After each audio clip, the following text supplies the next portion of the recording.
Hello, my name is Lynn Stanley, and I serve as the Curator of Education at the Provincetown Art Association and Museum. It's my pleasure to welcome you tonight to the Freddie Schiff Levin, our last Freddie Schiff Levin lecture of the season. We're a little sad about that, but it's a great one to end on, with artist, writer, and curator Mira Schor, in conjunction with the exhibition Abstract Marriage, Sculpture by Ilya Shor and Resia Schor. The exhibition, curated by Mira, is on view in the Patrons Gallery at PAAM through September 29th, 2013. This lecture series was begun in 2003 in honor of the artist Freddie Schiff Levin, who was a member of Provincetown's arts community from the 1960s until her passing in 2002. PAAM gratefully acknowledges John and Tony Levin, who make this program possible with their continued support. We'd also like to thank Angel Foods for another fabulous cheese platter. Please help yourself to the refreshments. They're right around the wall there. And visit Angel Foods, which is located directly across the street. Before I go any further, I just wanted to point out that there's an absolutely beautiful catalog that was published in conjunction with the exhibition. I'm sure Mira would be happy to sign a copy for you, so you can purchase this in the PAAM bookstore. And now an introduction to Mira Schor. Mira Schor is a painter and writer. She is the recipient of many prestigious awards, including a Guggenheim Fellowship in Painting and the College Art Association's Frank Jewett Mather Award in Art Criticism. She's the author of Wet, on Painting, Feminism, and Art Culture, co-editor of the highly respected magazine, and currently of the website Meaning. 2 books, A Decade of Negative Thinking, Essays on Art, Politics, and Daily Life, published by Duke University Press, and The Extreme of the Middle, The Writings of Jack Torkoff, edited by Mira Schor, and published by Yale University Press, were both released in 2009. In recent years, she has had one-person shows of her paintings at Momenta Art in Brooklyn, CBI Gallery in Los Angeles, and Marvelli Gallery in New York City. In Provincetown, she has exhibited her work at the East End Gallery, here at PAAM, and at Art Strand Gallery. And she has an exhibition. If she didn't have enough to do, she's also got an exhibition opening at Art Strand this Friday, the 23rd. She's been busy. She is a member of the Visual Committee of the Fine Arts Work Center and a board member of Provincetown Arts Magazine, and she's also a long-standing member of PAAM. And if any of you would like to become members of PAAM, we'd be happy to sign you up. You can just visit Richard in the bookstore. The Tale of the Goldsmith's Floor, a 2003 film she produced on the works of Ilya and Resia Shor, was premiered at the Pembroke Center at Brown University and also shown at the Fine Arts Work Center and here at PAAM in 2003. One of the gifts of Provincetown is the opportunity to experience the art of multiple generations of artists who have lived and worked here. Keeping it in the family is something that Provincetown artists do well, evidenced here by Mira's beautiful exhibition and her parents' work. Another artist who has continued the family business is Mimi Gross. Mimi's father is the sculptor Chaim Gross, and if you're not familiar with his work, there are a couple beautiful sculptures in our garden out front. Mimi's work spans a variety of genres and media, from painting and drawing to happenings, films, mail art, book design, costume and set design, dioramas, and sculpture. A range of both her work and her father's work is featured in PAAM's collection. She first showed at PAAM as a teenager in 1957, which is amazing, and she had a wonderful solo exhibition here that was celebrated in 1996. Tonight, Mimi is going to provide a more personal introduction to Mira and the exhibition, so I want to turn it over to Mimi now.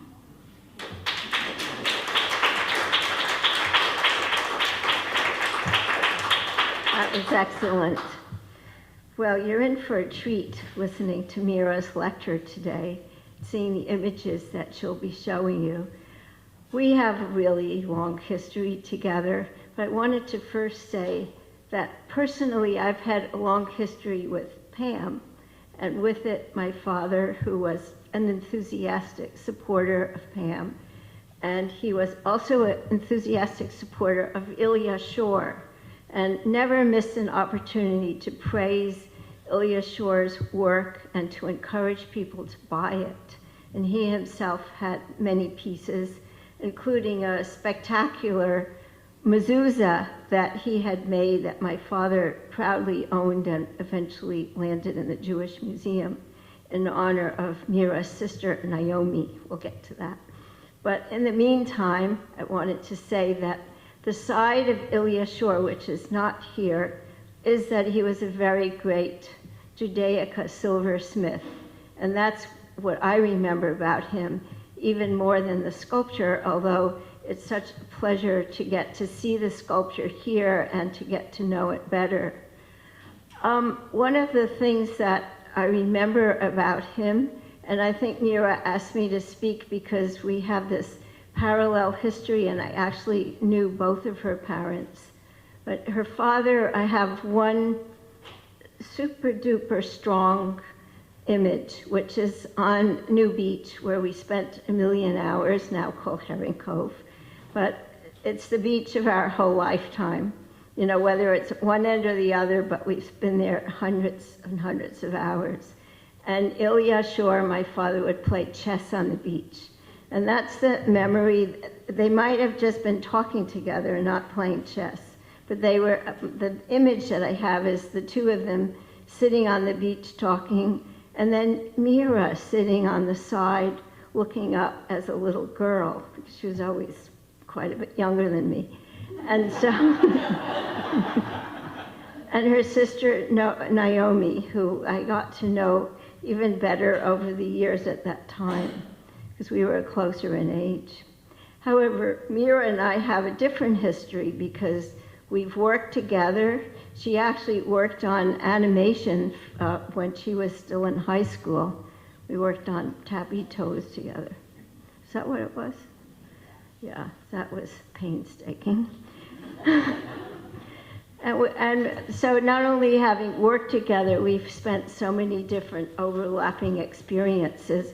One thing I remember when Mira was at college and she was taking a Japanese scroll course, and when I heard about it, she let me come and audit the course. It was just mind-boggling. I loved it so much, and it influenced my whole life, and so I'm always grateful about that.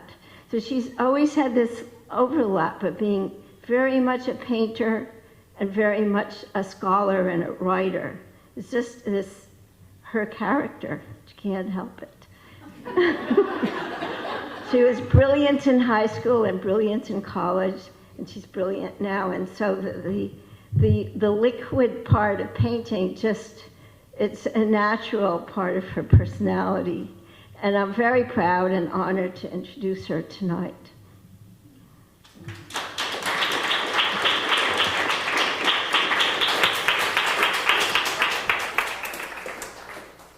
Thanks so much to everyone here and to the Levins and to Mimi. I think Mimi and I share something. There's a small group of friends who all have, my friend Susan B., my friend Hermine Ford, that we're the daughters of artists and we are artists. So we have our responsibility to ourselves, and then we have our responsibility to our parents' work and their memory, and it's a blessing and a burden. So we all share it and understand the challenges of that. And I thank everyone at the Art Association for welcoming this show, for helping me, for helping produce this catalog, which is really beautiful. And believe it or not, this actually was quite hard to put together, this slide talk. I love talking about anything, and I have millions of things to say about my parents, and I kept on thinking, yeah, it's a piece of cake, I'll just throw the things in PowerPoint. I've been working since 7 this morning, so I'm a bit of a basket case, and I managed to move one slide, God knows where. The talk is divided into 2 parts. The second part will be, the first part is to kind of introduce my parents to you and to introduce some of their other work, different than what's in this show. And the second part will be to discuss some of the works in the show to give you a little bit of a sense of how different ways of looking at it and how some of the things were made. And let's see. So the first thing I thought I'd do is, and I need to move, and we need the lights. Yes, the lights will come down and you will see. And I will look at the screen. So the thing to explain is that many shows could have been curated from my parents' work. And so I'm going to show you some of that. But I thought the first thing to do would be just to say, well, who are these people and what was this marriage? So I thought I'd start with a picture of my parents, Resia and Ilya, taken, according to my mother, under the only magnolia tree in Warsaw that was on the grounds of the Academy of Fine Arts. And there goes the seltzer. So that's these two extraordinary looking people. They were, I guess, together from the start. Now I kind of kick myself that there's some questions I never asked, like, what day exactly did you meet? My mother had an unbelievable memory, so that I could have found out everything. So my parents were students at the Academy of Fine Art in Warsaw, and my father, when he graduated, received a kind of something the equivalent of a Fulbright scholarship to travel in Italy and in France. And he did not want to go to Italy because of Mussolini. So he went directly to Paris. He worked for one of his former professors who was doing a mural at the World's Fair in Paris in the Polish pavilion. And when that job was done, the professor said, you know, don't go back to Poland, not because he anticipated the Holocaust, but because there were limited opportunities for a Jew. If my father had been Polish, as it were, and not Jewish, I'm sure he would have become a professor at the Academy of Fine Arts. But so my father stayed in Paris, and my mother had joined him after her father died very young. And they both left large families behind. My father in the area called Galicia, my mother in Warsaw and in Lublin. And so this is them in about 1938 in Paris, Place de la République, and my mother was very proud to say, and it's a coat still from Warsaw, because when she arrived in Paris, people felt that, you know, they thought that a woman was going to arrive from Poland, she was going to have like a polar bear next to her or something. And here's this beautiful, elegant woman arrives with a very chic coat, so she was very proud of that. Then I thought I'd take you a little bit through the lives. This is my father in 1904 in Zlochew in Galicia, part of the Austro-Hungarian Empire, later Poland, now the Ukraine. And my grandmother Kreinlich, who I hope I don't take too much after in terms of looking like a krepla. But I'm sure she was a very lovely woman, but very nice woman. And my father was very talented. His father was a folk artist, a Hasidic folk artist. When my father was a teenager, he showed a lot of talent for art. He had an older brother who was a high school professor, and he guided him to, he thought, well, this young boy, before he goes to art school and becomes an artist, he should learn how to do something, you know, have a craft, to have something that he can make a living from. So he was sent to be an apprentice to engraver, goldsmith, and I think in another town. And the tools, actually, because I think this picture is amazing, because you're looking at a picture that could have been taken probably, you know, at any, or painted at any moment from the 1400s on, if not earlier. And but he learned amazing skills, and my uncle was right, because it gave him abilities that he used the rest of his life. So he's the young man on the left. Then he went to art school, and there are a lot of wonderful pictures of his time in art school. He's the one who's leaning on on the easel. And I think it was an extraordinary moment in Eastern Europe, in Europe, in that there was in between the two wars, there was a generation of, very bright young Jews who were able to enter a secular world, and they were very well educated and charming and had a lot to give the world. Unfortunately, my father is the only survivor of the people in that picture. And that's something that I think a lot about, that my parents had this incredibly rich social life. They loved their friends. They thought they were very interesting. And to lose that entire part of your life is a tremendous loss. The fact that they were able to reconstitute a whole other type of networks of friendships is a testament to their interest in people. And this is my father. These pictures, by the way, are a little elongated. I don't know why, but vertically. This is a picture taken in probably 1960 in Provincetown in a rental on the East End. And you can see my father working on a little, what looks like a little silver casing, which is a mezuzah casing. So his tools, his workshop could go anywhere, and for many years he actually worked, in the first years in America, he worked in my parents' bedroom. They lived and worked in the same space. And I got to see him working, which was an incredible opportunity. He was extremely deft and skilled with his hands, and it was a pleasure to watch him work in any medium. But he did also work on sculptures, and he showed work here in Provincetown at the HCE Gallery, which was just kind of across the street. And this work, Angel, was photographed on, against the bay in Provincetown from the rental, which was at 595 Commercial Street.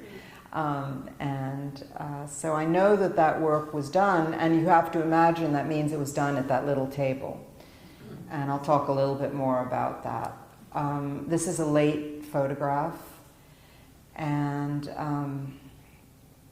unfortunately my father died at the age of 57 in 1961. So now to Resia. This is, she was born in 1910 in Lublin in Poland, and this is her at about, 3 or 4.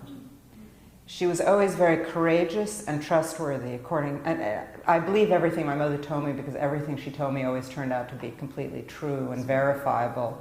And she said that her mother never worried about her coming home late or whatever, because she knew she was completely trustworthy, and was the case, I think. This is her as a young woman, probably 18 years old, around the time she met my father. This is her, and she took a kind of preparatory course to get into art school. It was a figure drawing, kind of a little academy where you could catch up with, because you had to take an exam, and that's actually how she met my father. He was already a student, and somebody said, well, he can tell you what the exam is going to be, because it was like a 3-day studio practice exam where you worked from the model, you did a 3-part composition, etc. So she's sitting on the wicker chair. And this is her in Provincetown in the summer of 1960. So she was about 49 at that point. And this was her with me and my sister in the 80s in Provincetown. And this is a wonderful picture that was taken towards the end of her life. And so you see on the right hand of the picture is the work Weather Vane, which is in this exhibition. She's wearing a piece of her jewelry. That photo of my father is on the side, and one of her paintings from the 1950s is above her. And she was at that point 94 years old. I thought it would be nice to show some pictures of them working, and in the catalog we did a beautiful introductory layout of this picture of my father in America in the 1940s. And my mother in her studio in New York I think this was taken in the late 60s. And since she lived a long time, this is her working here in Provincetown when she was 91. And that table is actually my father's original work table, which I now use as a drawing table. So everything has a long history. So the reason that Abstract Marriages is a surprising show for many people who know my parents' work is that the work that they're better known for is not this work. There are many people who don't really know about this work that's in this show. My father was really well known for his work in Judaica. And so he had brought this Hasidic background, and very educated Hasidic background. I'm told by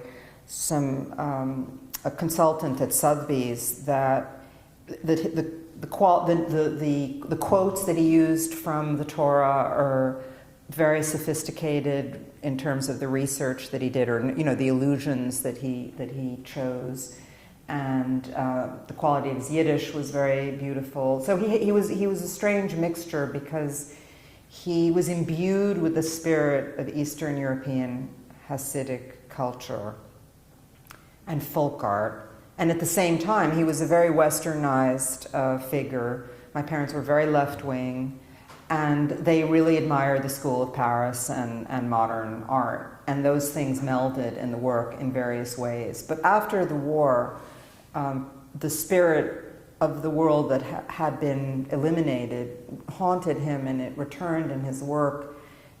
I don't know what he would have done, and if it had not been for the war. So this is a silver Torah crown with bells. I think this crown may have been destroyed in a synagogue fire, but it's of the images, it's my favorite. Again, I just want to point out that this is the images are slightly warped in this presentation. There's a Torah crown at Temple Israel in Boston, which I've never visited, but I plan to go visit it, the crown sometime. Sometimes it's a little depressing because they're not always in the best shape, as I've discovered with other such visits. This is a small, about 9-inch square, it would be square, illumination. It is referred to as my dowry. And it gives you a little bit of an example, if you can read the picture, of the mixture of folk art and Cubism, and Byzantine use of gold leaf in the background, this mixture of traditions. And it's gouache on board with gold leaf, with all kinds of scenes of shtetl life and religious life in particular.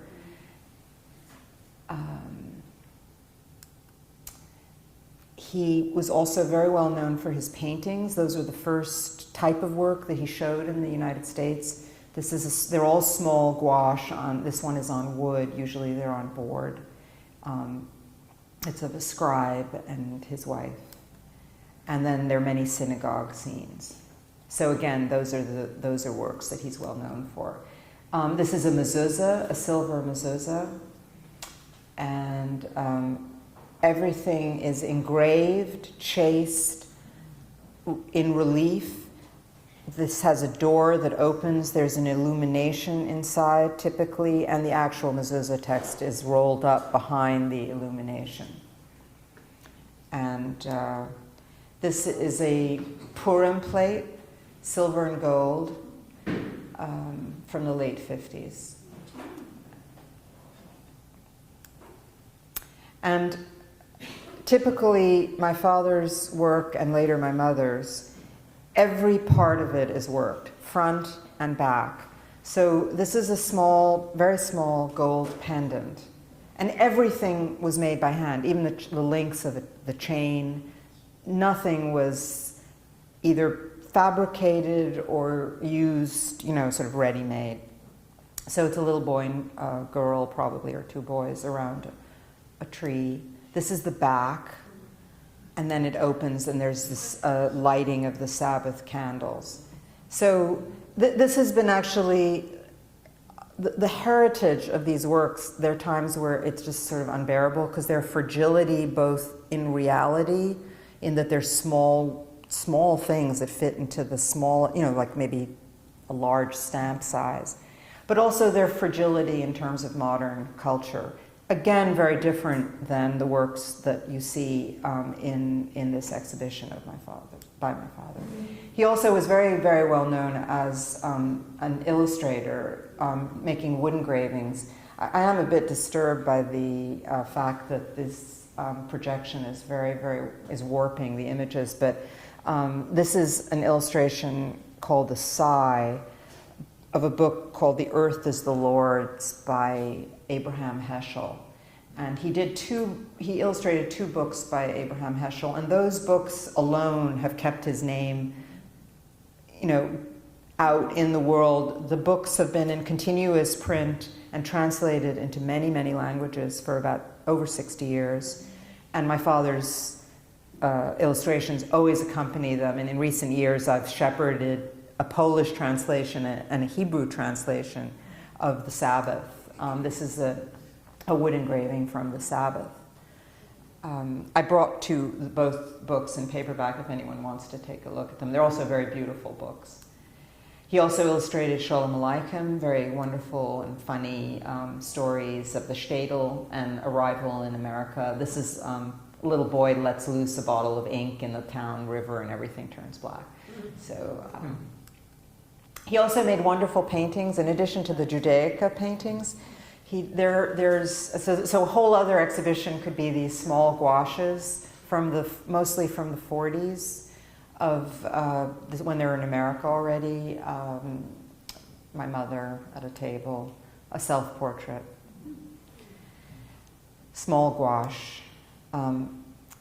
There's a closet in the house that has a lot of work in it, and I think of it as just this magic closet. This year I reached in and there was just some like stiff piece of paper.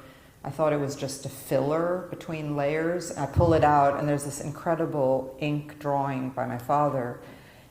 With the way in which he used lines is very much the way an engraver would use line. It's a pen and ink drawing. So that's the work of my father. I'm not sure I'm going to be able to read this. I found an interesting grant application and that he never sent in, but it was for like German reparations. And he describes his work in Judaica, and then he also says, I'm a Polish artist. I lost all of my work and all of my tools when I fled, Paris. I'm paraphrasing what's there. And he also talks about being interned he says the Nazis, but it was by Vichy forces in Marseille.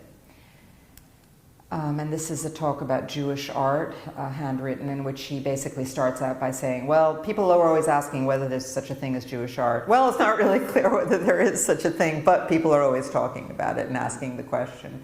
And it's as you'll see, it's sort of important that my parents didn't really speak English. Okay, I thought I'd show some, since I have his words, which we can't read, but we'll be able to read my mother's. These are index cards of a talk she gave, evidently, sometime in this, I think probably early 70s or 70s. So you can read for yourself. Influences on my work by the mainstream movements, Impressionism and Cubism. So it gives you some of the things that are important to her. And then this is very funny, I think, in considering of putting together a show called Abstract Marriage. To show the difference in our directions in art. And Ilya died, my direction. She picked up she was a painter. She picked up his tools because she figured, as I mentioned the other day, that she couldn't make a living as a painter.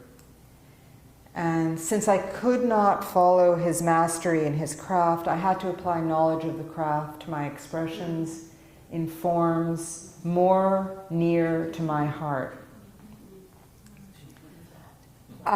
First jewelry, and then I skipped one page, and then she says, after being successful in the field of jewelry, we had a lot of problems with the word jewelry. I thought it was spelled jewelry for most of my early years, and she evidently tried to add a few letters. And then she said, I wanted to combine my paintings, which I missed, with the metal work. This is a poster of a show. She worked in gouache, small scale, in the style of Guston of that period. She was influenced by him, I think. They're very nice paintings. And when she moved into working in jewelry, she brought some of the forms from her painting, but the material gave her a resistance, which I think was the moment where she really found herself as an artist. And just as my father had a back and a front, this is the back and the front. This piece is called The Moon, and it was done before the backside of the moon was photographed. So she was very proud of the fact that she had in some way intuited what the back of the moon looked like. And this is a similar piece. Again, I can't tell you how warped these images are, but we'll have to make the best of it. In the back of this piece. She also made mezuzahs, but whereas for my father it was a very, I think the religious part in a way came first. For her, I think it was the excuse to create small sculptures out of silver, basically. So she did a number of these silver mezuzahs, and also this work, which is the only religious work in this exhibition. It's near the door, from the 70s, using some of the materials that she also used in sculpture and that he used. And so that could have been a show which would have contrasted how they worked. I thought I'd end this section of the talk with these two mezuzahs. Hers, which typically is bolder, not as finely wrought in terms of the traditional skill as my father. His work is, her work is heavier than his work. It's, her method of working was much more vigorous and physical than his. She put her whole body into it, and so it's already sort of, anyway, so these are these two mezuzahs. However, after she died in 2006, I started to think about, well, where do I start and what can I do with their work? And all the works that I've shown you would have been very complicated to curate. The Judaica is all over the world. I don't actually know where many works are because they were originally purchased maybe 80 years ago, and I don't know who has them. Things have passed into the auction market. They're in synagogues.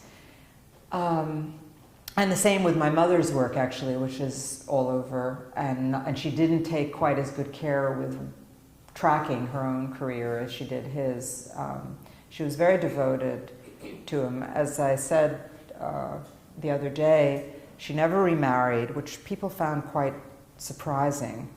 But no one could replace him. He was a very unique person. And in a sense, from my point of view, the marriage didn't end in that we were surrounded by his work. She never stopped talking about him. Everything I know about him, I really know through her, because I was 11 when he died. And I looked at this picture, which was taken of her in the apartment that she lived in, that we had lived in as a family, that she lived in, that I now live in. And it's almost identical and surrounded with all of these sculpture. And I thought, well, she was living with all of his sculptures, and that obviously had to have an influence on her. And not only did she live with them, but it was a kind of annual ritual that we would clean them with brass cleaner. I got inculcated into doing that. Otherwise they would be not all of them, but those that can be. And that's when I began to think about this show and begin to think about some of the links between the works. And we'll take it from here and we'll see what I put together. So you're seeing works, you'll see them again. I hope you'll look at them, you'll see them in their proper linkages and sizes. At the opening, it was quite amusing and interesting to everyone who's seen the show, including and especially people who have known my parents' work and have been in their apartment and have seen their work. Everyone came up to me and said, I'm blown away by your mother's work. It's amazing. And first of all, one reason that people feel that way is that we used to look at the jewelry mostly, which was an amazing experience. But these pieces, like this piece, she did it and she wrapped it up and put it away, and it was never shown. And I'm not sure I saw this particular one when she did it. If I happened to be there, I saw it. But otherwise, she didn't put up too many of her pieces of this nature. So I think it comes as a big surprise, the boldness of it and the design, the color. But I also think, of course, when people say to you, it's like when people say to you about your own work, like, oh, I really like this piece, and then they seem to be criticizing the other piece, you think, well, I actually like both of them because I did both of them. So it's similar with like, well, I happen to love both my parents' work, and so I'm very happy people love my mother's work, and I understand why there's that impact, but I think there's a very special quality about my father's piece, and I think when I came back the next day after the opening, over the weekend, I thought, well, my father's pieces have a kind of dignity. I mean, they're more classical.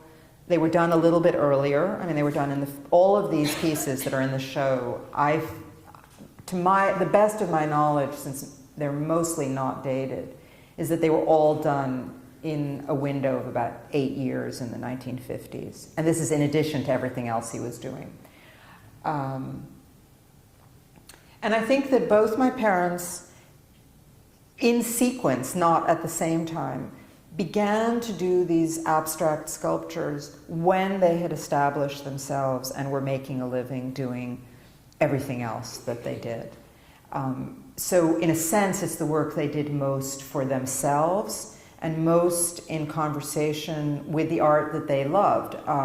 I think that if my parents, if it had not been for the Holocaust, I think they would have lived in France. I don't think they would have gone back to Poland.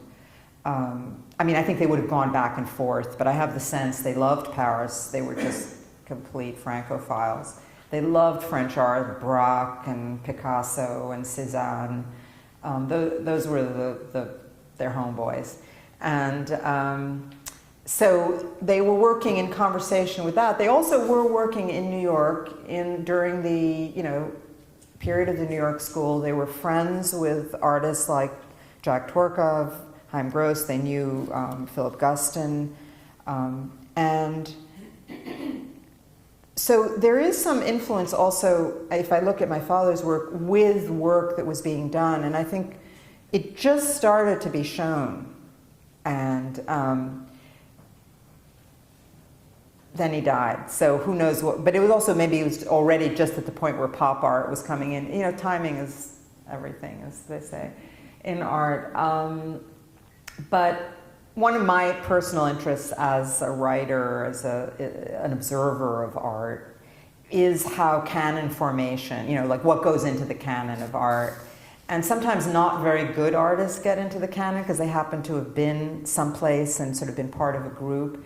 And there is a little group of sort of sub-David Smith sculptors from the 50s that are in that sub-canon of abstract expressionist sculpture. And I think my father's work is so much better than theirs. I mean, I just saw a Lipton show in New York before I came here. And they struggled in the 50s, and I heard it, I listened to it, later I understood what they were talking about when I began to study that time. They struggled with the values of the New York School, contempt for craft, contempt for European ideas about beauty, your Paris school. It all was about the formation of an identity of the New York School. And they were trapped because they thought of themselves as artists, but they were involved with craft. My mother was painting small paintings in gouache, so that wasn't considered a master medium. Later, she was doing craft. So these were some of the issues that they worked with. Even though my father had this substrata, which was not abstraction, it was more connected to the folk art of Eastern Europe and the traditions of Judaica. In fact, he early began to use a more abstract style in his Judaica. And another thing that they talked a lot about, that I learned a lot about, and we were not given any religious training, but one of the things that was discussed a great deal in our home in my childhood was the fact that presumably Jewish art did not allow for representation of the human figure. So in a sense, it was oriented towards abstraction. There's a very interesting essay in the catalog by Margaret Olin where she focuses on that. This was, the previous piece, is a gouache. He did a maquette with 36 pieces for this major commission. It's 36 panels in a door to the ark in a temple in Great Neck.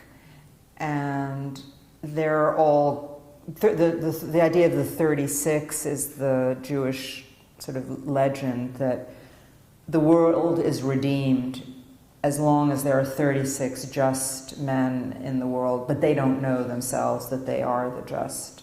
But as long, yeah. So the figures in this are mostly biblical figures, and this is another one of the drawings. And, you know, one of the things that I was thinking about was that my mother sort of was handling his work all the time, rewrapping it, matting it, you know, doing all kinds of things. So the way that influence goes is both from the discussions that they had, from watching him work, and later from working with his work, whether she thought that there was an influence and whether she consciously thought there was a discussion. I'm not even sure because I never really discussed it with her, but I think one can see form. So this piece is called Nike, and it's based on the Nike of Samothrace in the Louvre. It's a piece in the front room. And I gave this piece the title Emblem of the Creation of the Universe. She didn't give it that title, but I was very intrigued by well, first of all, it's such a dynamic and warlike piece, which is a very important part of her work. But in the center, there is this detail. And what is it? It's like the waves, or it is the center of the world, or the creation of the world. And this is a side view. It gives you a little idea of the dimension. But that form, in some way, is in one of the Heschel Sabbath illustrations of my father. So again, there's this way in which, without necessarily even thinking about it, there are linkages of style and form, and there's a discussion that's taking place within their work. And the other thing I noticed myself as I began to prepare these works was the degree to which, there are pieces in the show that have, by my father, called like Warrior. But there are also several pieces called The Lovers, this is the lovers with the baby inside the red painted part of the womb. And whereas my mother has quite a few pieces that have in some way to do with war, whether it's Nike, or in this case, this is Lockerbie. She did that from pictures in the Times of the Lockerbie bombing. She was very, very struck by that story. This is the stealth bomber. And there's another one of another bomber. And what's odd, I mean, this is pre-Google. She'd cut things out of the newspaper. She'd write the number of the plane on the back of the piece. So it says on the back, B-2 stealth bomber, or B-2 stealth. And the other thing is, my father, in a way, was using somewhat traditional materials, but she kind of invented this weird sandwich, I call them, of painting, colored plexiglass, and metal. And again, like my father made, and she made every link of the chain of a pendant, she made every rivet, soldered every single one of those rivets, and I put a couple of them in that vitrine so you can see. So everything was very labor intensive. You could say, well, why didn't she get somebody else to do it, or why didn't she have it made? But the fact that she did it by hand, I think, in a way, adds to the work. This is a small Nike. And I thought it'd be interesting to see the back of it. So you'll get to see the rivets, the way they hold the layers together. I thought I'd show you back in front of a couple of pieces of my father's. This is a small piece right near the door, and this is the other side. And I love that area, which looks like it's sewn with metal thread. I don't know what he was doing, but and I don't know why I put this in here, but this piece really surprised me when I saw it, partly because what I discovered on the back of it, which was a poem by Gérard de Nerval, and I think she had my brother-in-law, one of my brother-in-laws, Xerox it for her, and she put an arrow next to one line, so I gave it a title. The poem, the translation is, "I move in darkness, widowed, beyond solace, the prince of Akaten in a ruined tower. My one star is dead, the black of sadness eclipses the constellation of my guitar." In French, it's the dark, le soleil noir de la mélancolie. So I called it the black sun of melancholy. As I mentioned the other day, my mother was not, she wasn't somebody that you might expect to have a long conversation about art theory with. And I, in fact, didn't really talk to her that much about why she did things certain ways, partly because it made sense to me, so I didn't really need to ask her. But she wouldn't have given necessarily a very complex answer. But the backs of these pieces, like finding out this poem, to me indicate what was going on. It's just that English was not her first language, and she was a doer, not necessarily a theorist. The last few images have to do with the importance of drawing and some of the ways in which they worked. So my father, strangely enough, my father made very, very elaborate drawings for his silver work. This is for a cup. He sent this drawing to my mother in Warsaw. It says, "How do you like this? But truly, tell me truly what you think." And this is the cup. It was the first major piece of Judaica that he did, of silver work, in Paris, and it was exhibited and actually got a good review. For jewelry, he might make a complete maquette. This is three-dimensional on cardboard with completely beautifully painted for a bracelet. And he would send it to the client, and they would discuss, just like a Renaissance artist, they would discuss the narrative program of the piece. This is the piece in the Metropolitan, similar to that one. It's a bracelet. And at the top is the front, and at the bottom is the back. And this is just two sides. This is front and back of the same small piece. It's magnificent work, with silver and gold with small diamonds. But I could not find drawings of the sculptures in this show. I found a notebook which had a mix of things, including, the first thing I found was this very typical kind of 1950s cartoon about how silly abstraction is at the top. And finally I found what seemed like a close approximation of perhaps a drawing for Warrior.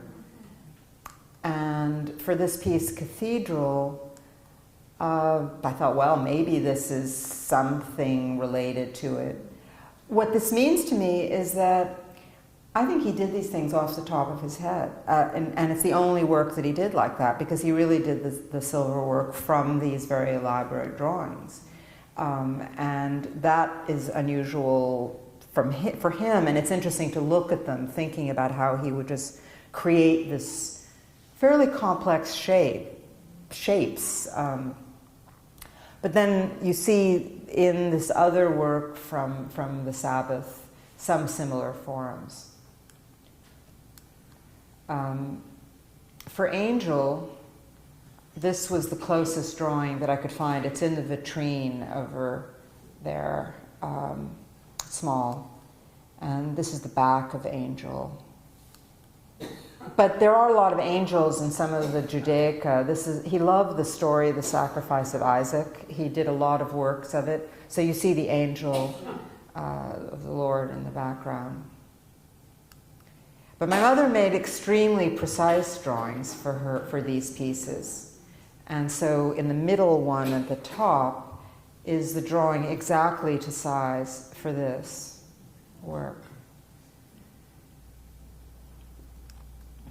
And then I found this where she had cut out a photograph of the stealth bomber, which was on the cover of the New York Times without an article, just the cover, just the picture, and did a bunch of sketches which led to this work. Which when I look at it, I think, well, it's kind of like if somebody who worked for Charlemagne decided to do a sculpture about the stealth bomber, because it has a kind of medieval side to the way that the forms are. I'm coming to the end of the talk, and this is another front and back. It's in the vitrine also. It's a small piece of Adam and Eve. And I find the back interesting because it's a way of having insight into how my father worked. So even when he upped his scale and worked on these, for him, much larger works, in a way, he never lost the goldsmith's touch. He was still using the goldsmith's tools. There's something like the back of a clock in this particular piece. He made all the rivets, just like she made all the rivets. He made all the rivets, all the attachments. It was sort of ingenious and not traditional sculpture methods. But strangely enough, that held true for my mother. This is the largest piece that she did. And, but it was cut, first of all, it was made in this room. And this is a better view of it. It's 6 feet wide, and I don't know how she did it, but that's the only place she could possibly have made this piece. She, you know, it's their workshop. And so we're back to the fact that she was basically continuing to use the tools that he had learned how to use in 1920 that go back so many centuries really earlier. And there is a side, I think forward of what the work that my mother could have done if you look at these pieces. In New York there's a very established program of beautiful artwork in the subway, and I just think, wow, she could have done the most amazing works if she had just been a slightly different generation, spoken English better, and learned how to be an American artist where you push yourself and you do proposals and all of those things that she did not know how to do. She did the best she could, but she, you know, couldn't do that. And so this work, she put these two works together, and I look at them every day when I watch television, because in real life there's a television a little bit to the side of it.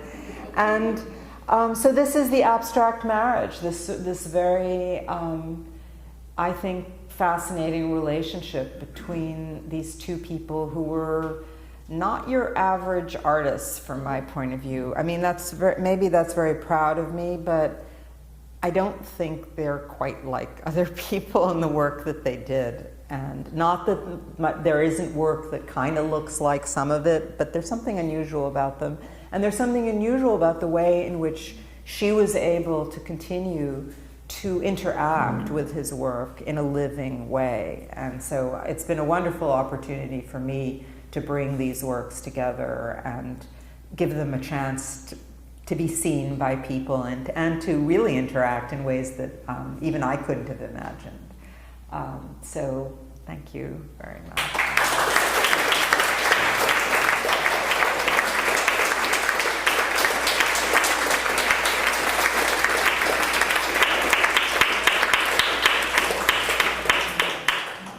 I don't know if there's time for questions or whether there's interest in questions, but I certainly would be happy to answer any. I always don't think of the things that probably matter the most to people when I'm talking. So. I thought of a lot of things I didn't say, especially talking about your mother and your sister. Yeah. She was such an extraordinary role model as a mother of 2 grown girls, and supporting you and having you at the best educational level. These are things I forgot to say before. This is above her talent and her endearing quality of her love for your father. Yeah, she was a very strong figure, and it was, to me, it was certainly the, and I think to my sister as well. I mean, she was a role model in that it was kind of unusual in 1961 for a woman not to get remarried, not to look for the protection of a man. She was left with very little money, and I was 11, my sister was 17 and just going to college. And I think she was very proud of us as feminists, and also from my point as an artist, and my sister would talk about it too. She had a very strong work ethic. She worked every day. The idea that I was like sometimes, as I often do, cracking my head about what am I going to do next, and I don't know what I'm doing, am I where, blah, blah, blah, and she'd just go like, you just work every day, and if you don't know what you're going to do, you do a drawing, you know, and it doesn't matter if the drawing is good, you just do something, and then you work, and if you brush your teeth in the morning, you also work every day.